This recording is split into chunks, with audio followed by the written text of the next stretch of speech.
Bitty Penny. Welcome back to my channel. Today I am sharing the April 2023 Sheetload of cards. This is from Call Me Crafty Owl. You can find her on YouTube, Instagram, and she shares a free sheet load every month. This one is a no scraps and a use your 6x6 paper.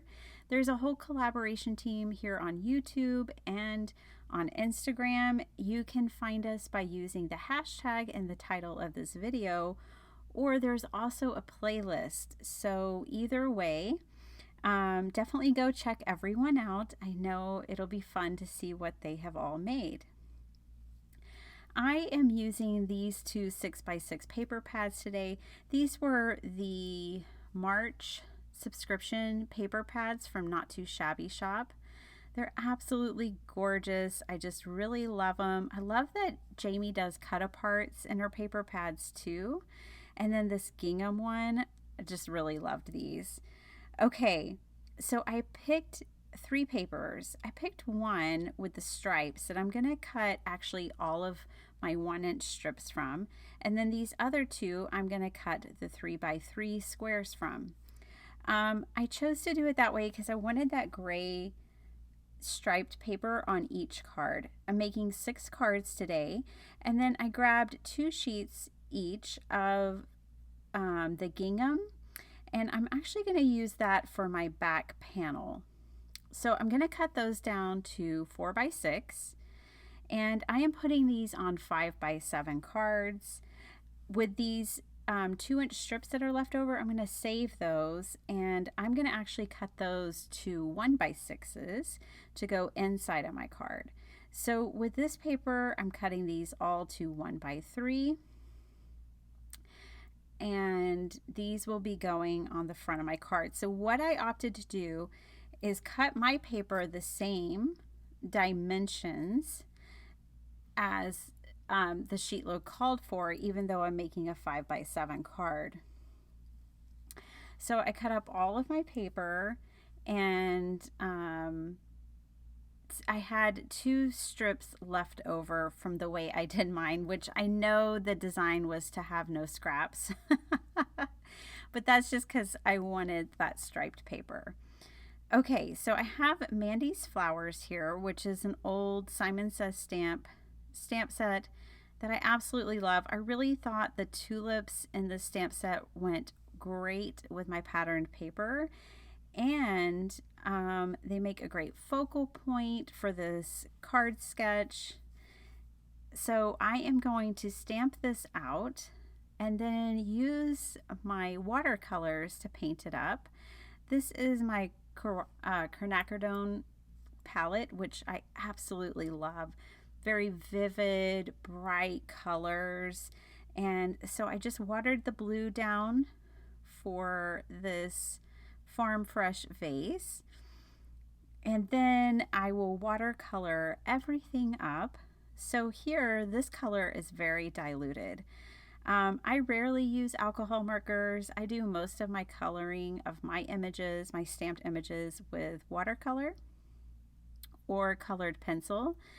And so what I'm going to show you is that when you're mass producing, here I'm going in with what's going to be my mid-tone first, and I'm just laying that color into each stamped image.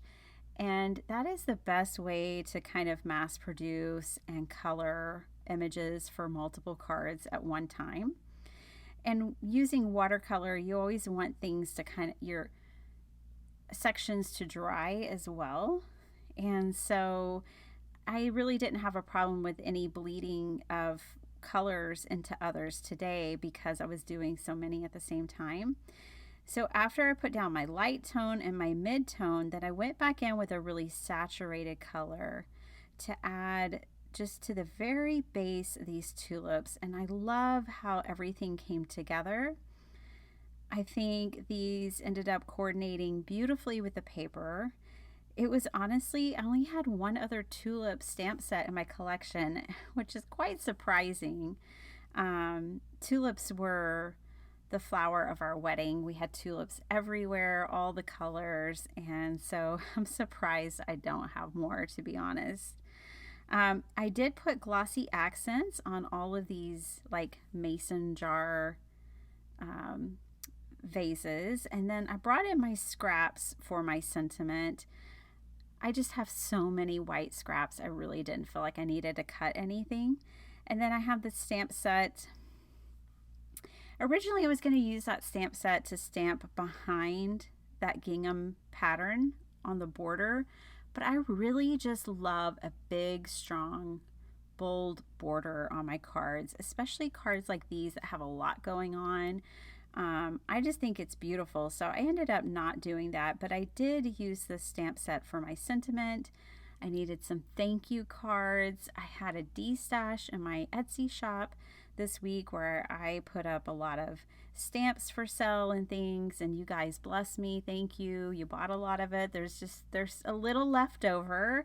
If you guys want to check it out, I'll leave it linked down below. Also down below, you'll find the playlist, and you'll find more information about the Sheetload. The Sheetload is absolutely free every single month to everybody.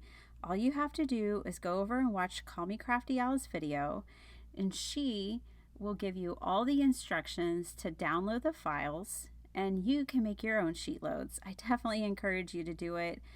I've been on the Sheetload team for about 2 years now. It's something I just have planted in my heart. I love Alicia, and I just think the Sheetload is a huge contribution to our hobby as card makers.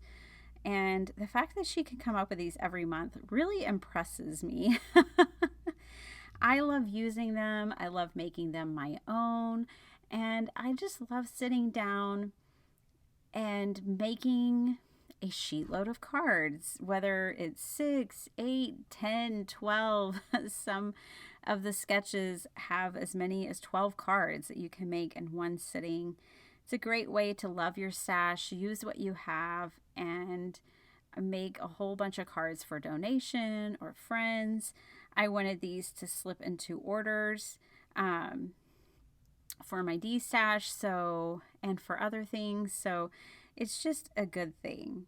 Here I did decide to use this organza ribbon and tie it. I just thought it really gave a finishing touch to the center panel, and I loved how everything just balanced out with the bow on one side and then my focal point and sentiment on the other side.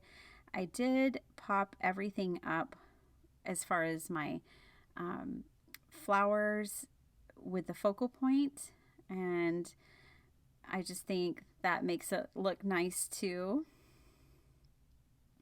So I popped that up, and then I tucked my sentiment in, and this is how all of my cards looked. I just really love it. I also bent up the ends of that fishtail. Now, my cards aren't complete until the inside is done. So I went back to the stamp set and grabbed that same image. And then I used this little interesting bar, which I thought of as like a separation, and then added a thank you on the side. And then this is where I brought in that 1x6" scrap of paper from when I cut my gingham mats, and I laid that down.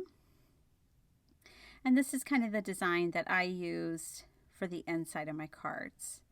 So here they are, my sheetload of cards for April, and they are so lovely to me. I just love the spring beauty. So again, this is the recipe. I have my adjustments that I wrote in over there, but the cards, as if you follow the directions, you'll be making A2 cards.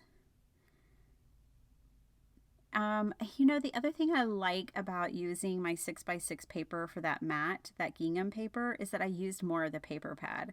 So I used 6 sheets for my mats, and then I used 3 sheets of 6x6. So I used 9 sheets in all. Just a great way to smash your paper. See you next time.